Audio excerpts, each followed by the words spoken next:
ഞാനിങ്ങനെ റിവ്യൂസ് ഒക്കെ കണ്ടുകൊണ്ടിരിക്കുകയായിരുന്നു. നമ്മൾ ഇന്നലെ രാത്രി പോയി ഫിലിം കണ്ടു. ഞാനൊരു കുഞ്ഞു റിവ്യൂ ഇട്ടിട്ടുണ്ട്. പക്ഷെ മിക്സഡ് ഇമോഷൻസ് ആണ് ആൾക്കാർക്കുള്ളത്, മിക്സഡ് റിവ്യൂസ് ആണ് ആൾക്കാർ പറയുന്നത്.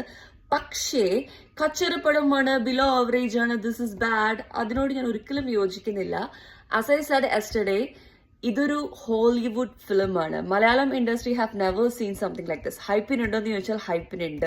Should you go and watch it in theatres എന്ന് ചോദിച്ചാൽ yes, of course you have to go and watch in theatres. ഞാൻ കുറച്ച് മുമ്പ് പൃഥ്വിരാജിന്റെ ഒരു ഇന്റർവ്യൂവിൽ പൃഥ്വിരാജ് വളരെ കറക്റ്റായിട്ട് പറയുന്നുണ്ട്, you are not going to see a sequel of Lucifer. ലൂസിഫറിൽ നമ്മൾ കണ്ടത് പ്യോർ കഥ, pure Lalettan fan movie, Malayalam movie.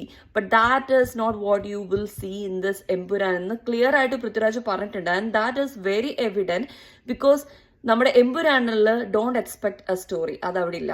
But it's a high quality product, international level making, a Hollywood like level ഫിലിമാണ് എമ്പുരാൻ എന്ന് പറയുന്നത്.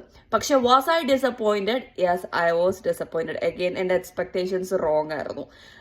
ബിക്കോസ് എനിക്ക് ഫീൽ ചെയ്തത് മോഹൻലാൽ അല്ലെ ലാലേട്ടൻ ഇതിലൊരു ഗസ്റ്റ് റോളാണ് ചെയ്തത്.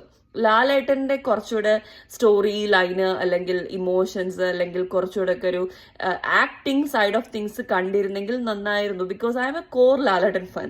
അതാണ് എനിക്ക് ഫീൽ ചെയ്തത്. ഇറങ്ങിയ പാടെ ഞാൻ അതാണ് എൻ്റെ ഫ്രണ്ട്സിനോട് പറഞ്ഞത്. സോ അങ്ങനെ ഒരു എക്സ്പെക്ടേഷൻ വെച്ചിട്ട് എമ്പുരാൻ കാണാൻ പോകരുത്. Empuraan is something different, but it's A very high quality product.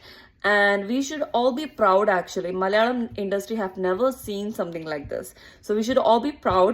Yes, of course, this is not a kacharapadam. This is not a bad product. നമ്മുടെ expectation should be, don't set that to one thing. Just be open, just like we Malayalis accept anything and everything which is very good. Accept this film and go watch Emparan in theaters.